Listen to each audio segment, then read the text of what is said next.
Hello everyone, welcome back to our channel which is Kalpaja family blog. और मैं कल्पना जा स्वागत करती हूँ आपका मेरे चैनल में। जो चैनल का नाम मैंने बता दिया, तो हमारी यात्रा का ये दूसरा ही पार्ट है पहले दिन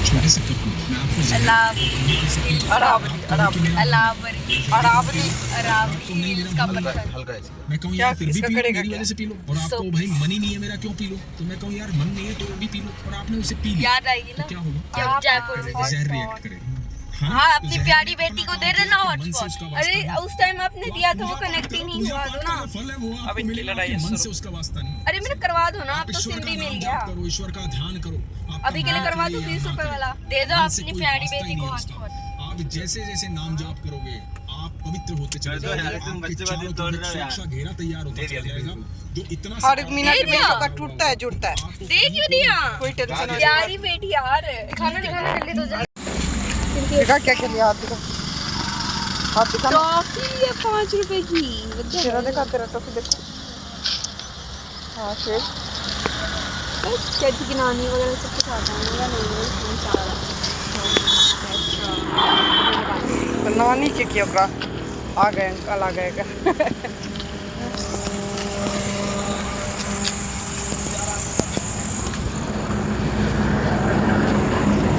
नहीं नहीं, आगे नहीं, चलो चलो। फिर घूमना नहीं मिलेगा आप वैसे। बिल्कुल मुझे तो बहुत पसंद है कि आप मेरे घर चलोगे, मतलब भगवान श्री राम आप मेरे घर आओगे। क्या तो चलो चलो, तो चलो चलिए। अब वहाँ पे मिली अंजलि मैया तो बहुत खुश देख के राम जी को, हनुमान जी को, लक्ष्मण जी को, सीता मैया को। और उन्होंने बोला कि पुत्र हो तो ऐसा एक बच्चा होता है वो अपने माँ बाप को चांद छोटे रखे, तो उनके अंदर ममता नहीं बहुत ज्यादा और उनका दूध निकलने लग गया। तो जैसे ही वो दूध की बूंद उस पहाड़ के ऊपर गिरी, उस पहाड़ मैंने कहा फेरे लेते वक्त मैंने कहा आपको ध्यान है कि हम जब शादी हमारी थी तुमने कहा था कि जब हम सुकून में होंगे तो दोबारा शादी करेंगे। मैंने कहा ठाकुर जी ने आपकी वो बात सुनी थी और आज शादी कहाँ करवाई है? वो गोस्वामी नहीं था मेरा कन्हैया का। मेरी और निधि की हुई थी लव मैरिज, और हरियाणा में लव मैरिज। और आपसे प्रश्न है, हाँ एक बात बताओ, मान लो एक जगह ठाकुर जी ये सुंदर सा नज़ारा लेते हुए हो चुकी है, अब हो चुका है अंधेरा और हम पहुंच चुके हैं उज्जैन में। और उज्जैन में हमारा स्वागत कैसे हुआ? हल्की हल्की बारिश से। और ये हल्की हल्की बारिश तेज़ी होती जाएगी धीरे धीरे। अभी तो ये शुरुआत है और अंधेरा भी बहुत हो चुका था, अब रात भी हो चुकी थी। हम लोग होटल जो बुक हुआ था उनसे टच में थे और वो बताए जा रहे थे। और ये सुंदर से अजीब अजीब से रास्ते, अनजान, कहीं कोई लोग नहीं। गूगल भी कहीं टेढ़ा मेरा रास्ता बता रहा है, लेकिन ये था कि हमारा ड्राइवर भी सही था और इनको भी रास्ते का आइडिया होता है। तो जैसे तैसे भगवान का नाम लेकर के पहुँच रहे थे हम लोग महाकाल के दर्शन के लिए। लेकिन ये बाई रोड जाना भी बहुत टफ़ होता है भाई, बैठ के इतनी देर का सफ़र करना। तो मुझे तो उतना ज़्यादा पसंद नहीं आता है, लेकिन क्या करें, जाना पड़ता है। और जो ही हम लोगों ने उज्जैन में एंट्री करी है, खूब सारी अभी ये रोशनी दिख रही है ना, तब हम लोग उज्जैन शहर में एंट्री कर चुके हैं। और बहुत ही सुंदर सा नज़ारा, और बारिश भी हो रही है, हल्की हल्की बारिश से तेज़ बारिश भी हो रही है। और रास्ते पूछ रहे हैं, कोई रास्ता बता रहा है, कोई नहीं बता रहा है। और नेट भी काम नहीं, मोबाइल का बैटरी भी सबका लो हो चुका था भाई, 12 घंटे हो चुके थे।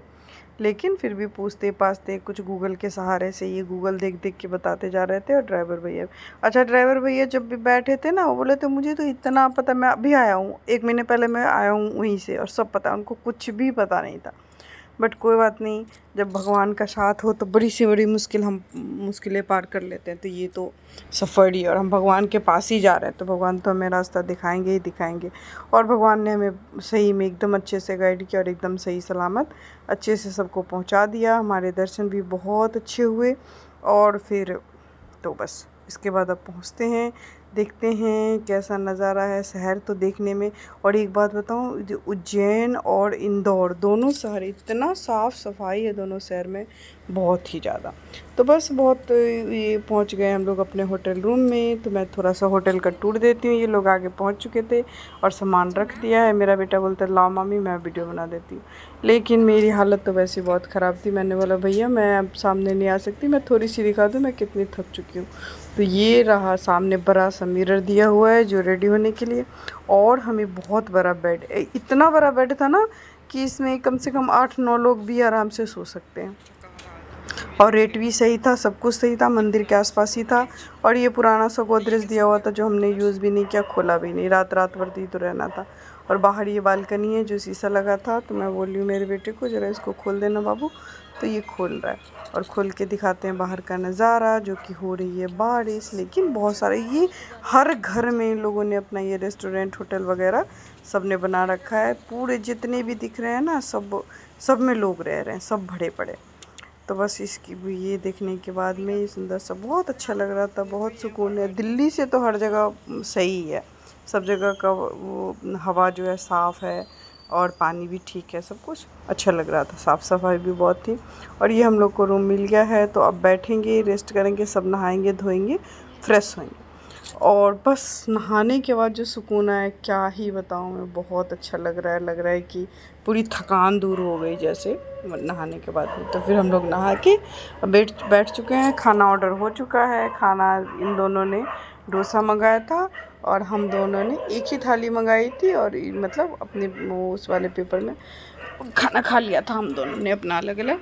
और क्योंकि थके हुए थे, दिन भर तो रुक के कहीं कुछ खा ही पी रहे थे, अब लग रहा था कि बस जल्दी सोना है और सुबह जल्दी उठना है। और हाँ, एक बात और, हमने भस्म आरती के लिए बहुत जुगाड़ किया, बट ये पॉसिबल नहीं था।